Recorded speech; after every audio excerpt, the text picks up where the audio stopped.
Vor über 2 Jahren, im November 2021, habe ich die Endstufe hier, eine Eaton Stealth 7.1 DSP, in mein Smart eingebaut. Jetzt habe ich sie hier in der Hand, was bedeutet, dass sie nicht mehr eingebaut ist, weil sonst hätte ich die nicht in der Hand.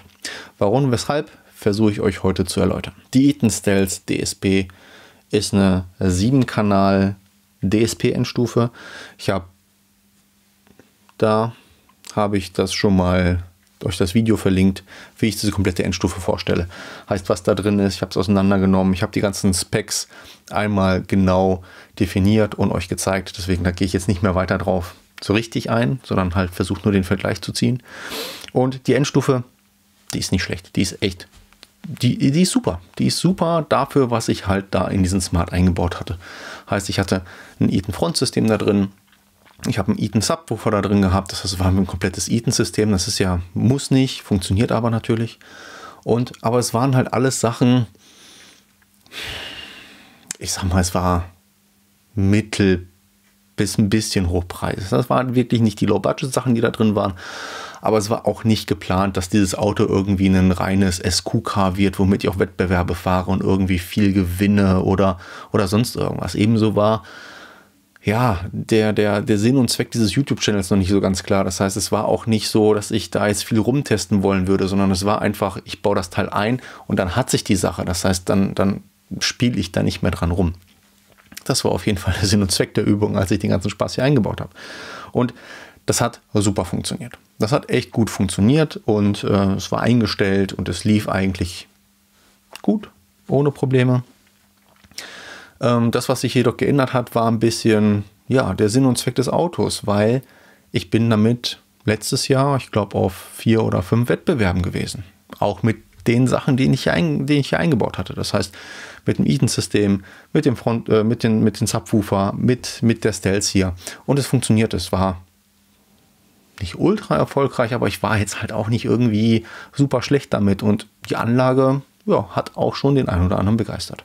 Warum fliegt dann jetzt diese Endstufe hier raus? Also die liegt jetzt hier auf dem Tisch, heißt, die ist nicht eingebaut. Dadurch muss irgendwas anderes eingebaut sein, weil ich fahre sehr ungern ohne Musik durch die Gegend. Und zwar ist das eingebaut, was da ursprünglich eingebaut werden sollte. Das hat ein bisschen gedauert, von Anschlüssen her habe ich mich ein bisschen schwer getan. Aber es ist jetzt quasi diese ESX-Endstufe, DSP-Endstufe eingezogen. Ja, diese ESX DSP-Endstufe ist jetzt da drin.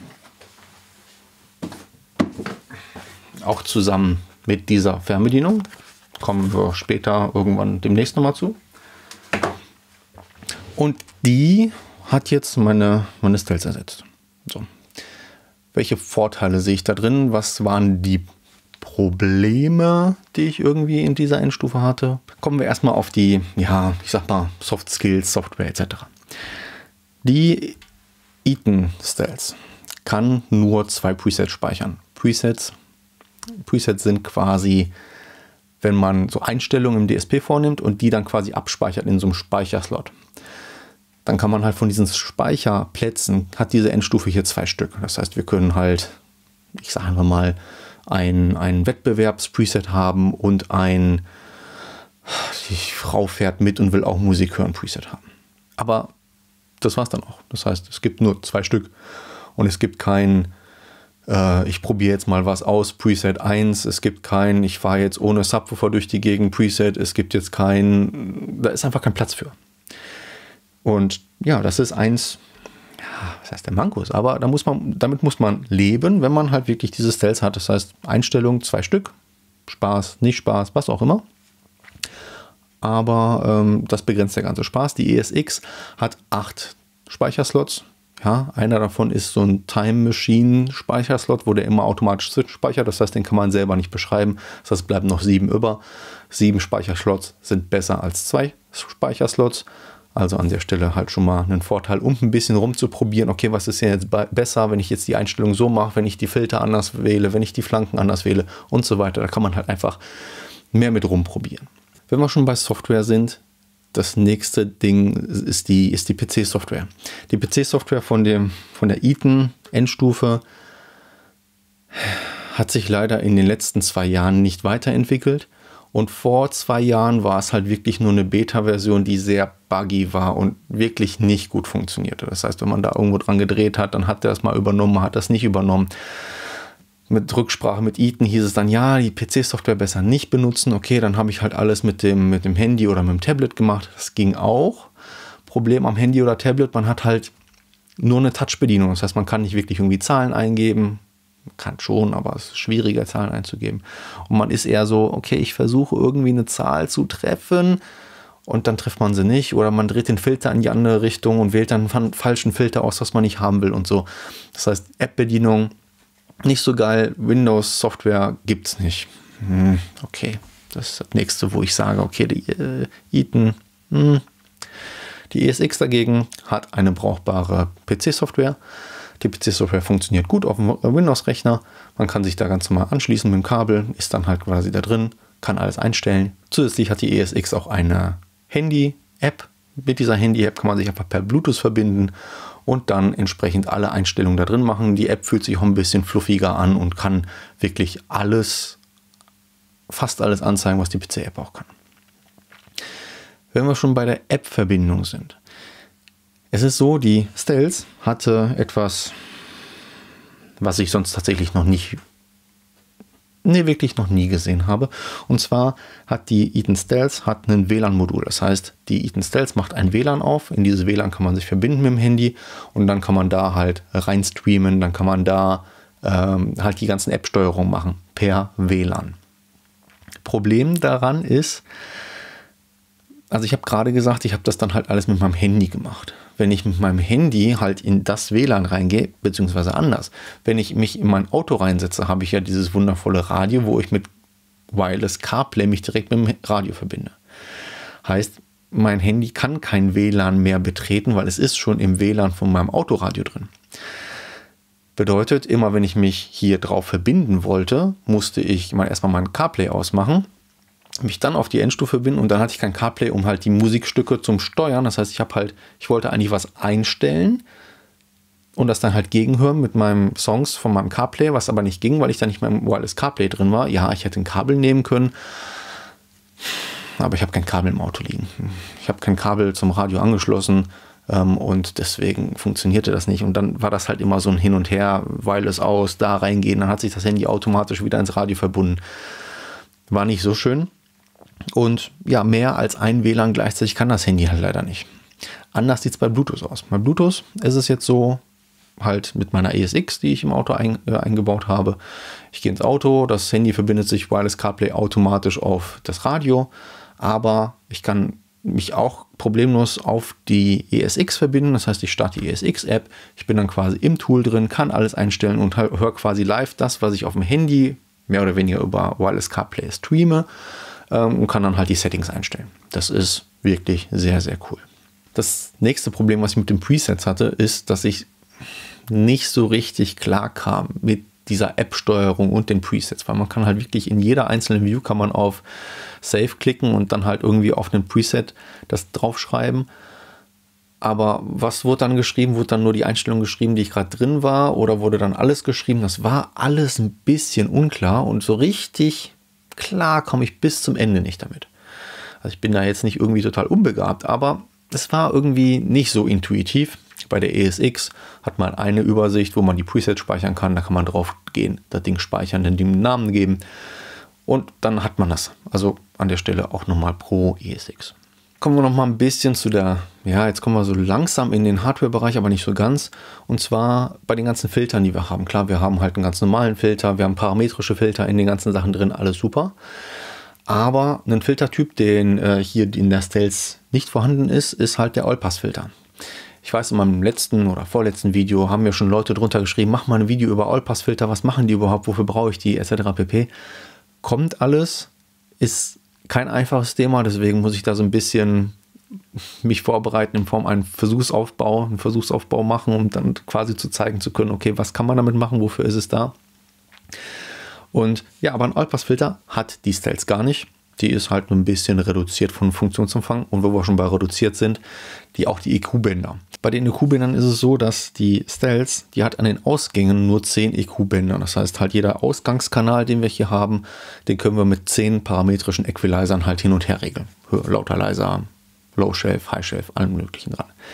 Aber davon haben wir 10 Stück im Ausgang. Das kann reichen, aber ganz ehrlich, wenn man halt wirklich bis zum letzten Quäntchen das Ding irgendwie ausreizen will, dann sind 10 vielleicht ein bisschen wenig. Bei Lautsprechern, die nur einen schmalen Band spielen, könnte es funktionieren. Wenn man jetzt so einen Breitbänder nimmt oder so, dann wird es natürlich schon irgendwie schwierig, weil wenn wir ein breites Frequenzspektrum haben, dann wollen wir da halt oder müssen wir vielleicht ein bisschen viel mehr rumspielen und dann sind 10 Bänder ein bisschen wenig. Im Eingang hat die schon 31 EQs, das ist das, was ja Standard ist heutzutage so im High-End DSP-Markt. Aber im Ausgang wirklich nur 10 Stück. Das ist bei der ESX ein bisschen anders. Die ESX hat auf allen Eingängen und auf allen Ausgängen einfach ihre 31 EQ-Bänder. Das heißt, da können wir wirklich jedes Teil einzeln mit Herzbandrauschen rangehen oder sonst irgendwas und können dann alles da einfach einstellen, so wie wir es haben wollen, für jedes Band einzeln. Wir haben genug Power. Und die Power, die kommt halt nicht von irgendwo. Die Power kommt davon, dass in der ESX einfach sogar 2 DSP-Prozessoren drin sind. Das heißt, da haben wir zweimal einen Dual-Core-Prozessor, wenn man so will. Und da ist halt genug Rechenleistung da, um halt 31 Bänder auf allen Kanälen zu rechnen und dazu noch der Hi-Res-Spaß. Hi-Res ist natürlich auch nochmal so ein Thema. Das heißt, wenn wir da mit 96 Kilohertz, 24 dB reingehen und den ganzen Spaß, ist das natürlich besser, wenn man damit reingeht. Ja, klar, brauchen wir nicht drüber reden. Aber das, was viel wichtiger ist aus meiner Sicht, ist, dass der Prozessor halt auch mit der höheren Auflösung arbeitet. Das heißt, egal was wir da reinschicken, das wird halt erstmal, ja, so gesehen ein bisschen abgesampelt. Aber die ganzen Operationen, die wir dann machen, das heißt alle EQ-Filter, alle Laufzeiten und so, die werden dann halt auf die höhere Abtastrate angewendet. Und dadurch können wir die Laufzeit genauer einstellen. Wir können besser mit den EQs arbeiten. Das wird alles ein bisschen smoother. Deswegen die Hi-Res-Funktionalität von der ESX hatte die Stealth leider auch nicht. Wenn wir uns die Leistung anschauen von der Stufe, also die Stufe, ich wiederhole nochmal kurz aus dem Video, hat 5x100 Watt und 2x180 Watt an 2 Ohm. 7 Kanäle insgesamt, 5x100 Watt an 4 Ohm, 2x180 Watt an 2 Ohm. Das ist das, was aus dieser Stufe rauskommt. Die ESX hat sehr viel Ähnlichkeit damit. Das heißt, die ESX hat nicht 5-mal die 100 Watt, sondern die ESX hat einfach 9-mal die 100 Watt. 4-mal mehr. Und dazu hat die dann halt auf den Powerkanälen hat sie dann nicht 180 Watt an 2 Ohm, sondern 200 Watt an 2 Ohm. Ich glaube, rein von den Leistungswerten her wird man das nicht merken an den Powerkanälen, aber auch wie die Endstufe die Power umsetzt. Es ist halt so, die ESX kostet fast das Doppelte von der Stealth und dadurch sind da halt hochwertige Komponenten drin und ich bilde mir ein, dass ich es höre. Ja? Das heißt, ich habe die eingebaut, ich habe halt ein grobes Setup drauf gemacht und es hört sich alles ein bisschen präziser an, ein bisschen klarer an. Da ist wirklich sehr, sehr feinste Details werden ausgearbeitet in der ESX, die hier vielleicht leicht untergegangen sind. Also leicht, wir reden hier nicht von, ich höre irgendwas nicht, sondern wie gesagt, Erfolg auf Wettbewerben hatte ich auch mit der Stealth. Und es gibt auch andere Leute, die mit der Stealth und mit der Sub-Stufe von der Stealth halt durch die Gegend fahren. Das funktioniert alles. Und auch auf Wettbewerben sind und da auch erfolgreich sind. Ich wollte aber halt irgendwie tauschen nach 2 Jahren. Ich wollte mal was ausprobieren. Deswegen, die Stufe ist super. Kann ich jedem empfehlen. Für den Einstieg, für den mittleren. Nur halt nicht für den Ultra-High-End. Und Ultra-High-End habe ich jetzt halt leider eingebaut. Was sehr praktisch war im Tausch von der Stealth zu der ESX, ist halt die Montage. Ich habe hier halt diese diese Befestigungsfüßchen an die Stealth geschraubt. Und hier ist es so, dass ich halt 2 zur Seite und 2 nach unten geschraubt habe. Die ESX ist größer. Die ist deutlich größer. Das heißt, die ist sowohl breiter als auch tiefer. Das heißt, von der Gesamtgröße, ja, ist das Teil natürlich größer. Aber es war unglaublicher Zufall. Und da habe ich auch mit dem Entwickler gesprochen. Das war so nicht irgendwo geplant.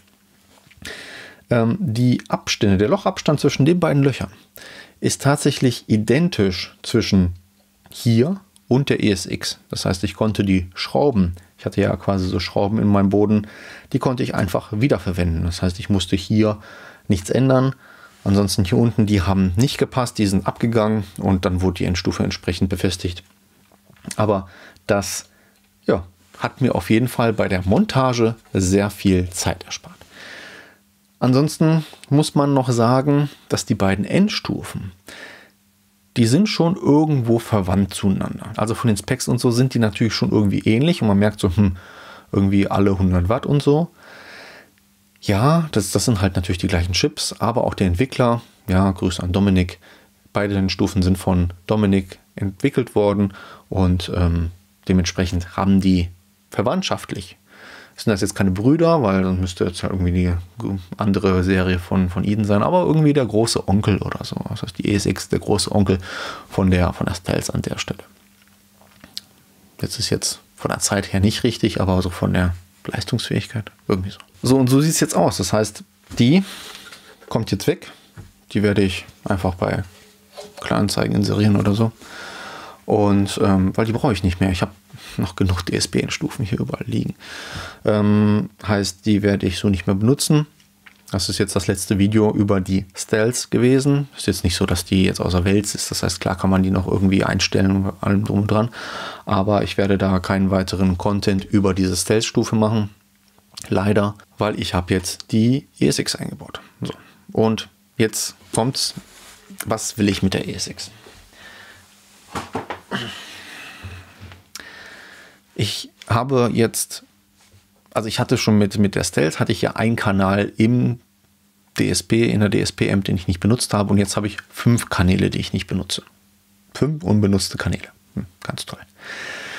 Jetzt habe ich da irgendwie ganz viele Kanäle im Auto. Und was mache ich jetzt damit? Wofür brauche ich das? Was habe ich vor? Und da ist es einfach so, dass, also das Hauptwort, was man da, glaube ich, für nutzen kann, ist Flexibilität. Weil wenn ihr jetzt drauf seid und sagt, okay, ich will das einmal einbauen ins Auto und dann soll es fertig sein, dann braucht ihr keine Flexibilität, dann ist das alles super. Aber ich habe halt eigentlich immer schon das Problem gehabt, dass ich irgendwie ein 2-Wege-Frontsystem hatte und einen Subwoofer und mir dann dachte, okay, ich würde gern nochmal eine Mitteltöne ausprobieren, aber wenn ich Mitteltöne ausprobieren will, ich brauche einen anderen DSP, ich brauche nur eine Endstufe, ich muss Kabel neu ziehen, das waren halt alles Sachen, die notwendig waren, um den ganzen Spaß anzusteuern. Jetzt mit der ESX habe ich 5 Kanäle über. Das heißt, ich könnte mir noch Mitteltöne einbauen. Ich könnte mir auch 2 Mitteltöne einbauen. Ich könnte theoretisch auch 3 Mitteltöne einbauen. Aber das, was ich sagen will, ist, ich bin jetzt flexibel. Ich habe halt einfach im DSP habe ich genug Kanäle. Ich habe Endstufen für genug Kanäle. Das heißt, das Einzige, was ich machen muss, ist halt einmal ein Kabel ziehen nach vorne, irgendwas hinstellen und fertig. Und so kann ich dann halt auch einfach ein bisschen rumspielen. Heißt, ich kann zum Beispiel meinen alten Visaton FRS 5X nehmen und halt anschließen und gucken, ob ich den irgendwie als Mitteltöner benutzen kann. Das Ding kostet 10 Euro, ist jetzt nichts Schlimmes. Ich könnte aber auch meinen alten Scanspeak 5F nehmen. Der war auch schon mal im Auto eingebaut. Habe ich jetzt eine schöne Kugel für gedruckt. Und den halt einfach als Mitteltöner nutzen. Ich könnte auch einfach beide nehmen und die dann halt mit Presets, ich habe ja jetzt genug Presets, hin und her schalten und gucken, okay, was ist geiler, was ist schöner, gibt es irgendwo Probleme oder sonst irgendwie was. Ich könnte aber auch einfach mal hier so einen Brax GL2 nehmen. Ja, das heißt, wir sind hier bei 10 Euro das Stück, hier sind wir bei 70 Euro das Stück, hier sind wir bei 300 Euro das Stück.